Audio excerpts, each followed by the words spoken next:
And on today's show, The Power of Program, part 4 of this week's series on the advisor's pathway to freedom with Charter Life underwriter and creator of the Cotton Systems, Wayne Cotton. Hi everyone, I'm Steve Savant, syndicated financial columnist and contributing author to Backroom Technician and Innsmouth. Let's get down to business. Well, welcome to the show, Wayne. Thank you, Steve. Boy, this whole week I feel like I'm getting my mind reset. I'm thinking like I kind of remember that old movie Cool Hand Luke. He says you need to get your mind right. I think I'm getting my mind right now. Yeah. You talk about program, the power of program. In this segment, why don't you walk me through? This is your third principle here. This is a big one. Each of these P's is worth 20% of the whole. And so you need to balance them and make sure that they're all working effectively. And we started with purpose, clarity of purpose, knowing what you want. Then we went to profile, knowing who to see, right? And when it comes to knowing who to see, the key is to know your best case scenario. That's the key process that you do in that segment, is to know your best case scenario, because that's a forensic assessment of your sweet spot. That's a real focal point on exactly where you do your best work within a reasonable period of time. You're masterful at that stage, right? At that play with that kind of a prospect situation. So you want to be seeing those people on a regular basis all the time. That's your new client acquisition. Sure, you got your current clients you're going to look after, but your new client acquisition needs to be focused on your best case scenario. So then we move into the program, which you just mentioned, and the program is what you deliver when you get there. So in other words, once you meet these people that fit your profile, what do you deliver to those people? Now, this is a really important one as well, because if you've narrowed your profile, you automatically narrow your program. Make sense? Your program is what's in your head, your computer, and your briefcase. It's all those things combined. So it's your knowledge, your know-how, your expertise, your understanding.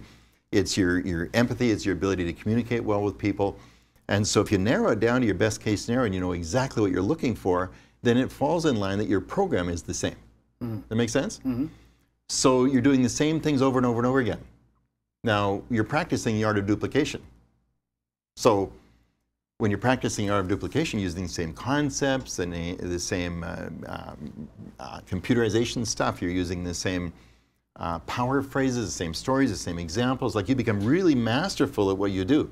Problem is, a lot of advisors, you know, every situation is different, so they're here, there, everywhere, trying to put it all together.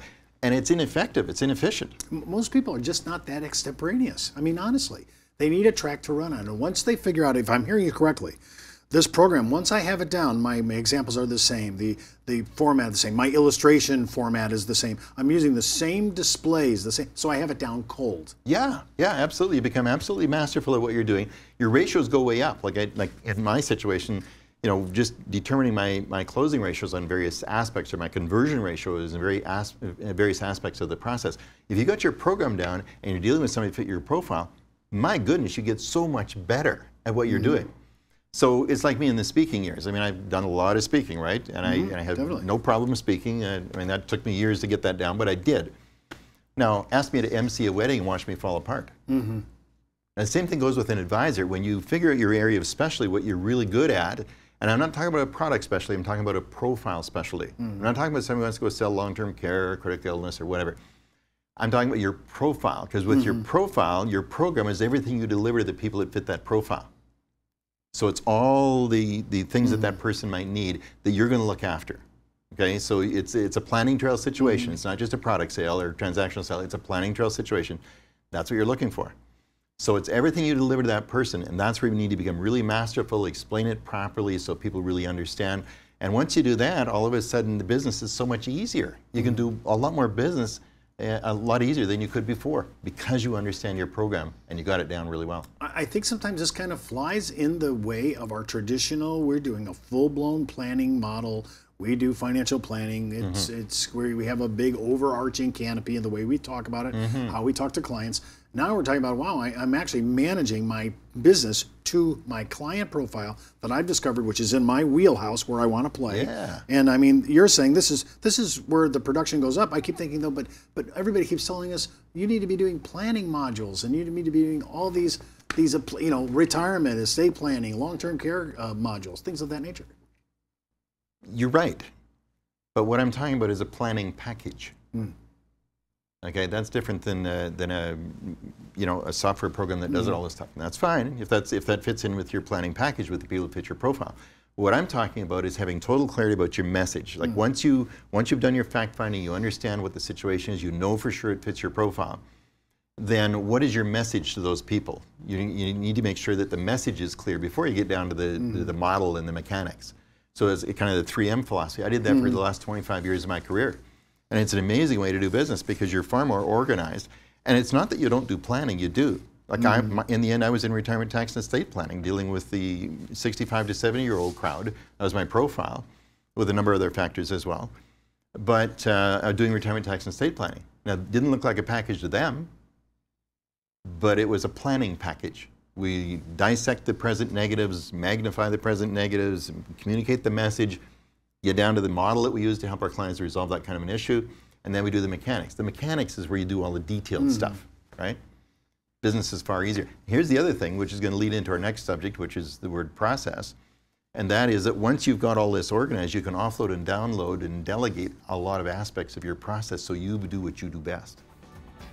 When we come back from the break, we're going to talk about the process. And every time I hear somebody that speaks like this, Wayne, I keep thinking, he just said we're going to delegate it to somebody else, which most advisors equate into, uh-oh, my expense load just went up. Sure. We'll be right back after the break. It's not how much money you make for your clients, it's how much money they get to keep, especially in retirement.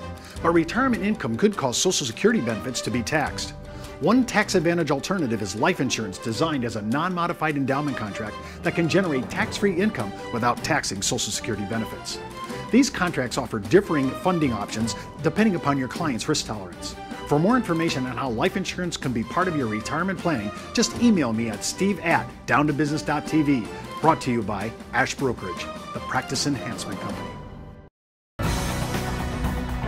Well, welcome back to our second segment. We're talking with Wayne Cotton. Wayne, we're talking about this whole idea of process that really helps our growth. Talk about the process that we're involved in this. Remember I used the statement, if you got a problem, make it a procedure. It won't be a problem anymore.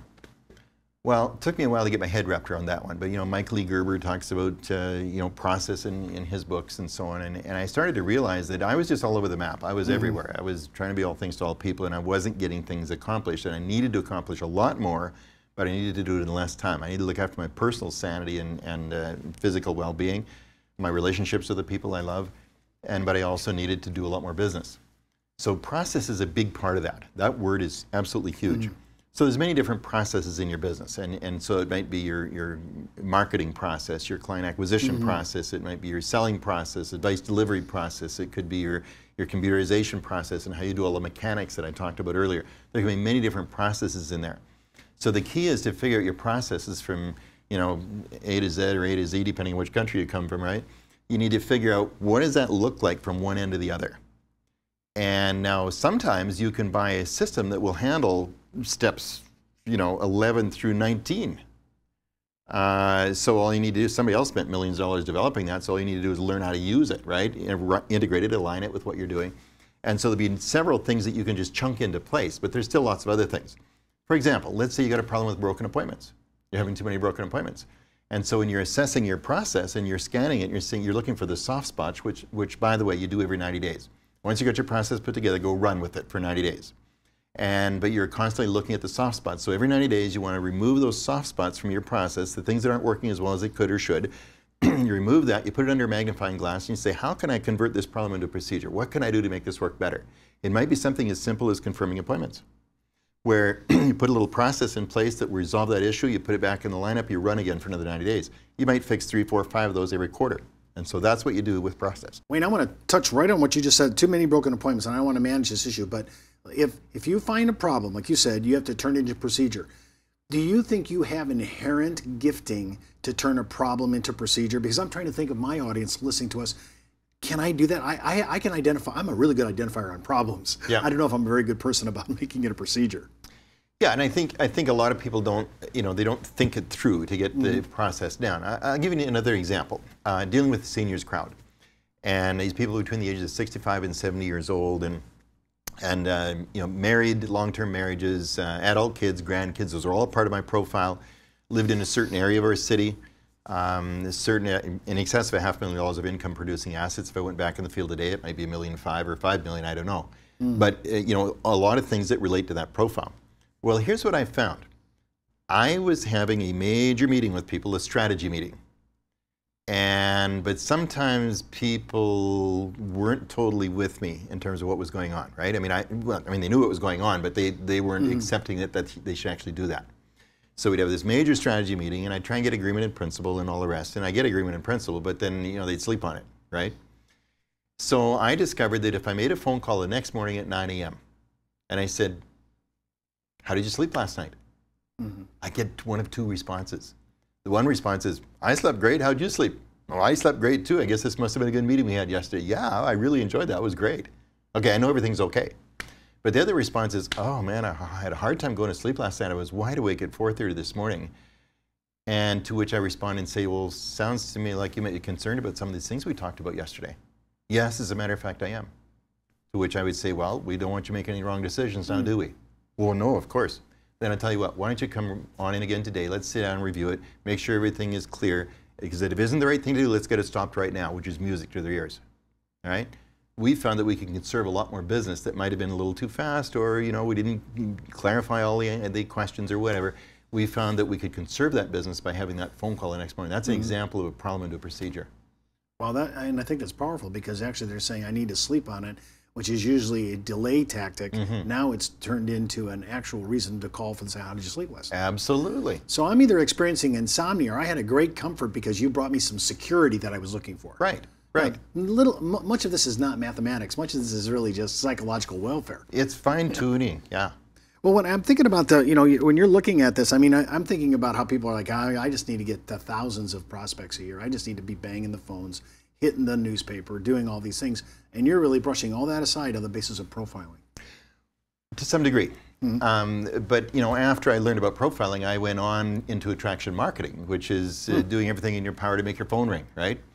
And I got good at that, attraction marketing. Man, I was doing radio shows and seminars, and I was doing tons of things. I had the City of Edmonton sending their retiring employees in, and the Teachers Association, and lots of government departments, Air Canada. I mean, I did a lot of work to get this wheel turning, and I got right into it deep. And I thought, well, I'm going beyond now. I'm going to the next level of marketing. I mean, this is the future, and this is where I need to go. I spent a ton of money, a ton of time, and at one point, I stopped to measure what I was doing. I mean, knowing me, you'd think you're measuring it all the time. Well, to some degree, but I stopped to really assess this. At the time, I was generating about 2,500 leads a year. And so I had this huge flow of people coming in my door. And I had to expand my office space, expand my staff, and I had to delegate certain aspects, so I only did what I could do best, right? And so I got 2,500 leads, give or take, in that range a year coming in my door. And then we decided that what we should do is we should filter them better. And so we started asking more questions on the phone, but then we started filtering people through a seminar door. And I built a thing called the Cotton Theater, sloping floors, theater seats, beautiful tapestries and technology, a great facility. And we really, filtered the people coming in that door, and we'd put 900 people a year in that door. So out of that big flow, we get 900 people a year coming in that door. And we thought we'd really qualified them really, really well. Now, they were the right people, right? Well, out of the 900 people, there was only 90 that actually fit my best case scenario. So there's a lot of cookie munchers and coffee sippers and plate lickers, and you know the story, right? Sure. You know, all this stuff going on where people are looking at their information gatherers, right? But there's only 90. So in other words, only 10%, after all that work we did, only 10% of those people actually fit my best case scenario, where I did by far the vast majority of the work. Now, yes, I had a couple of licensed people on my team, salaried staff members, CLUs on my team, and they handled any of the transactions and whatever. And so, we're doing a lot of transactions, but my stuff, what I'm really looking for, my best case scenario though, only 90 fit that, and that's 45 couples. Now, do you think that I could have done things a lot simpler than what I was doing? Of course I could. And when I came to that realization, only 10% of them, after all this filtering, fit my profile, that's when I stopped attraction marketing. I went cold. I stopped attraction marketing completely. No more radio shows, no more seminars, no more, all the stuff I was doing. I completely stopped. And that's the year that I went from 6 to 9 times MDRT. That's the year that I went up by $500,000 of revenue. I didn't work 1 minute more. But you see, I went onwards to precision marketing, which is where you know exactly what you're looking for, back to profile again, and you figure out exactly how you get in front of those people. That's a big key right there.